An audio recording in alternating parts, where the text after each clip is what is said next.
नमस्कार दोस्तों, मेरा नाम है अंशुमन नायक और आप सभी का बहुत बहुत स्वागत है इंडियन डिफेंस न्यूज के डिफेंस टॉक सीरीज में,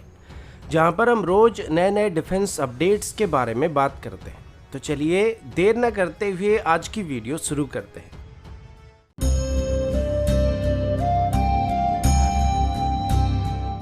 आज की पहली अपडेट तेजस MK2 की तरफ से है। आज डिफेंस एक्सपो को 2 से 3 दिन हो चुके हैं और इसी अवसर पर तेजस MK2 की तरफ से भी कुछ अपडेट सामने आ चुके हैं। अब हालांकि डिफेंस एक्सपो के दौरान तेजस MK2 की तरफ से हमें कुछ ज़्यादा ही उम्मीद थी, लेकिन जो है सो है। तो इसी दौरान तेजस की project director doctor Madhusudan Rao की तरफ से बताया गया कि फिलहाल तेजस MK2 की डेवलपमेंट में थोड़ा सा डिले होने वाला है और ये डिले इस वजह से होने वाला है क्योंकि इस प्रोग्राम के लिए जो ऑफिशियल ग्रांट था उसको सैंक्शन करने में डिले होने की वजह से इसकी रोल आउट अभी 2023 के एंड तक शिफ्ट हो सकता है। इनिशियल प्लान के मुताबिक 2023 की पहले क्वार्टर में ही इसकी टेस्ट फ्लाइट को करना शुरू किया जाने वाला था, लेकिन अभी इसे 2023 के एंड में या 2024 की शुरुआत में जाके टेस्ट किया जाएगा। अब पहले से ही उम्मीद था कि तेजस MK2 को एरो इंडिया 2023 शो के दौरान भी डिस्प्ले किया जा सकता है, लेकिन अभी शायद ये पॉसिबल नहीं होगा। लेकिन यहाँ पर डिले होने के साथ साथ तेजस MK2 प्रोग्राम के लिए एक बहुत ही अच्छी बात भी होने वाली है और वो ये है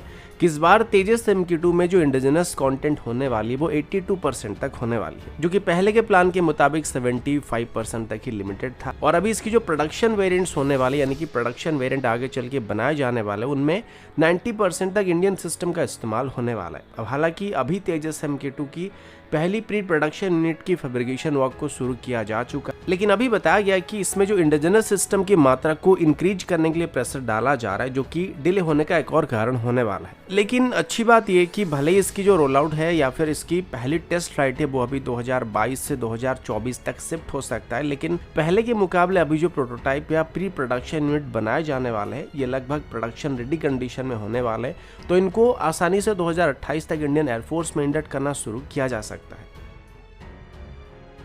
अगला अपडेट ब्रह्मोस मिसाइल की तरफ से, और अभी हम ब्रह्मोस मिसाइल की NG वेरिएंट के बारे में बात करने वाले हैं। अब पहले भी मैंने आप सभी को बताया था कि अभी यूपी में ब्रह्मोस एरोस्पेस की तरफ से अपनी एक नई फैसिलिटी को सेटअप किया जा चुका है, जहां पर खास करके ब्रह्मोस की NG वेरिएंट्स को मैन्युफैक्चर करने का प्लान किया गया है, जो कि बहुत डोमेस्टिक और एक्सपोर्ट मार्केट को टारगेट में रखकर किया जा रहा है। इसके अलावा अभी डिफेंस एक्सपो में ब्रह्मोस एरोस्पेस की तरफ से बताया गया कि वो भी जल्दी से अपनी ब्रह्मोस NG की टेस्टिंग को भी शुरू करने वाले और 2024 से ब्रह्मोस NG की ऑफिशियल डेवलपमेंटल टेस्टिंग को करना स्टार्ट कर दिया जाएगा। अब जब भी हम ब्रह्मोस मिसाइल की बात करते हैं तो हमारे दिमाग में बहुत ही मैसिव मिसाइल का ख्याल आता है, जिसको सिर्फ सुखोई जैसे फाइटर जेट से ही फायर किया जा सकता है। लेकिन इसके अलावा अगर इसकी NG वेरिएंट की बात करें तो ये एक कंपैरेटिवली लाइटर वेरिएंट होने वाली है, जिसे कोई भी एयरक्राफ्ट आसानी से कैरी कर सकता है और यहाँ तक कि तेजस में भी हम आसानी से 2 ब्रह्मोस NG को कैरी कर सकते हैं। अब ब्रह्मोस एरोस्पेस की तरफ से दिए गए डाटा के मुताबिक ब्रह्मोस की NG वेरिएंट भले ही साइज में छोटा होने वाला है, लेकिन इसकी परफॉर्मेंस में कोई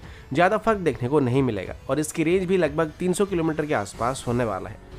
पर यहाँ पर इसकी स्पीड को कुछ हद तक इंक्रीज करने की कोशिश किया जाए और इसकी मैक्सिमम स्पीड यहाँ पे 0.5 माक तक बेहतर होने की बात की गई है और ये लगभग 3.5 माक की स्पीड में क्रूज करने वाला है। अब ब्रह्मोस एरोस्पेस के मुताबिक ब्रह्मोस की प्रीवियस वेरिएंट के मुकाबले इसकी एक्सपोर्ट पोटेंशियल सबसे ज़्यादा होने वाला है, क्योंकि इसको किसी भी फाइटर जेट में इंटीग्रेट किया जा सकता है और फायर किया जा सकता है, जबकि ब्रह्मोस की एयर लॉन्च वेरिएंट यानी कि ब्रह्मोस A को इंटीग्रेट करने के लिए सुखोई जैसे फाइटर जेट की ज़रूरत पड़ती है और उसमें भी हमको स्पेशल मॉडिफिकेशन करने की ज़रूरत पड़ती है। तो इस वजह से इसकी एक्सपोर्ट मार्केट लिमिटेड है, पर ऐसा ब्रह्मोस NG के साथ नहीं होने वाला और इसको किसी भी फाइटर जेट से फायर किया जा सकता है, जिस वजह से आगे चल के हम एक वाइडर एक्सपोर्ट मार्केट में इसको लॉन्च कर सकते हैं।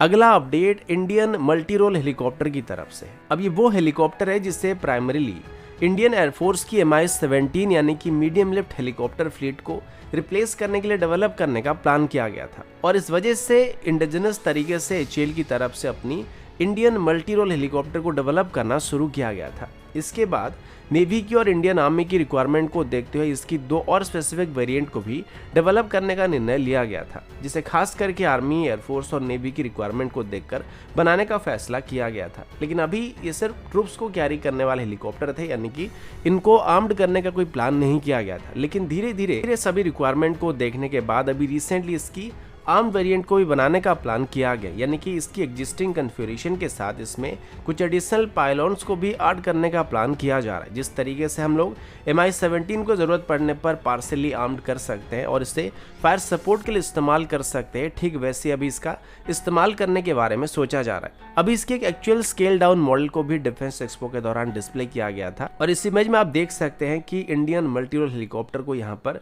270 के रॉकेट पॉड के साथ और 4 एंटी टैंक गाइडेड मिसाइल के साथ इक्विप किया गया। अब इससे पहले भी कई बार इसकी विंड टनल मॉडल को देखा गया था, जहां पर इसको एडिशनल पायलॉन्स के साथ देखा गया था, जिसमें 70 के रॉकेट पॉड या कोई गन पॉड के साथ इनको दिखाया गया था। अब इसके साथ ही इसमें अभी forward looking infrared system, day night camera, self production system, infrared jammers, chaps और फ्लेयर जैसे सिस्टम को इंटीग्रेट किया जा सकता है और इस हेलीकॉप्टर को भी 2027 तक डेवलप करने का एम रखा गया, जिसके बाद इनको 2028 से इंडियन एयरफोर्स की Mi-17 को रिप्लेस करने के लिए इस्तेमाल किया जाने वाला है। अभी HAL की तरफ से इसके इनिशियल 3 प्रोटोटाइप को बनाने का प्लान किया जा रहा है और उम्मीद है कि आगे चल के इसकी 300 से ज़्यादा यूनिट्स को इंडियन आर्म फोर्सेस में शामिल किया जाने वाला है।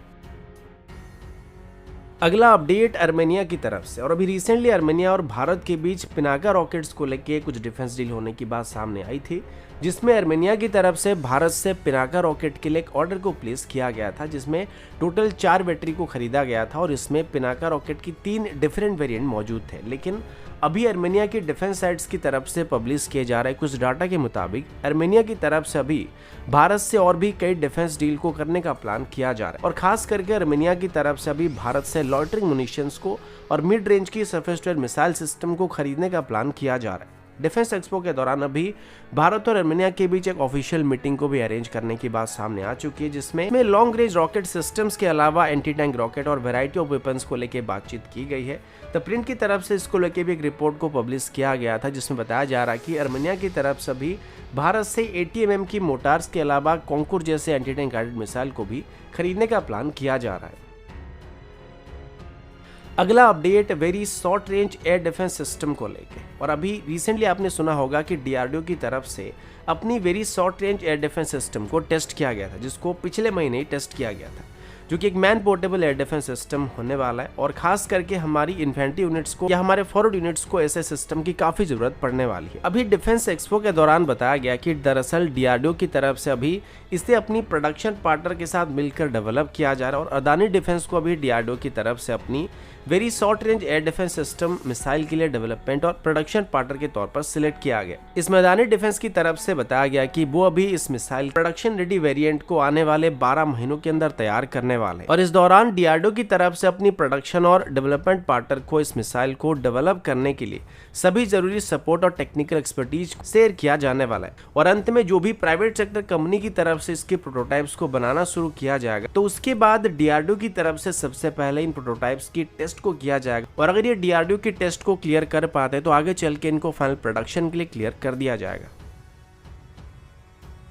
अगला अपडेट HAL की हाई अल्टीट्यूड सीडो सैटेलाइट को लेके। आप सभी जानते हैं कि HAL की तरफ से अभी हाई अल्टीट्यूड सीडो सैटेलाइट को डेवलप किया जा रहा है, जो कि लगभग 65,000 फीट की ऊंचाई में उड़ान भर सकता है और लगातार 60 दिन तक उड़ान भर सकता है। अभी जेन्स डिफेंस की तरफ से पब्लिश की गई रिपोर्ट के मुताबिक पिछले कुछ महीनों के अंदर HAL की तरफ से अपनी हाई अल्टीट्यूड सीडो सैटेलाइट की लगभग 2 इनिशियल टेस्ट फ्लाइट को कंप्लीट किया जा चुका है और अभी इसके बाद इसकी फुल स्केल की मॉडल को डेवलप करना शुरू कर दिया गया। इसकी जो इनिशियल टेस्ट चल रहा है वो इसके एक स्केल डाउन वेरिएंट को लेके किया जा रहा था, जिसकी विंग स्पैन लगभग 8 मीटर के आसपास की थी, लेकिन जो एक्चुअल प्रोटोटाइप्स होने वाले हैं उसकी विंग स्पैन करीब 24 से 25 मीटर तक होने वाली है। अब इसकी फुल स्केल मॉडल को बनाने की प्रक्रिया को शुरू कर दिया गया है और न्यू स्पेस की तरफ से बताया गया कि इसकी जो इनिशियल प्रोटोटाइप है उसकी टेस्ट फ्लाइट बस 5 मिनट तक ही किया गया था, क्योंकि इसमें कोई भी सोलर पैनल मौजूद नहीं था। अब जैसे कि एक सोलर यूवी होने वाला है या सोलर पावर यूवी होने वाला है, तो इसकी जो फुल स्केल की मॉडल होने वाली है तो उसमें पूरी तरीके से सोलर पैनल का इस्तेमाल किया जाएगा। तो दोस्तों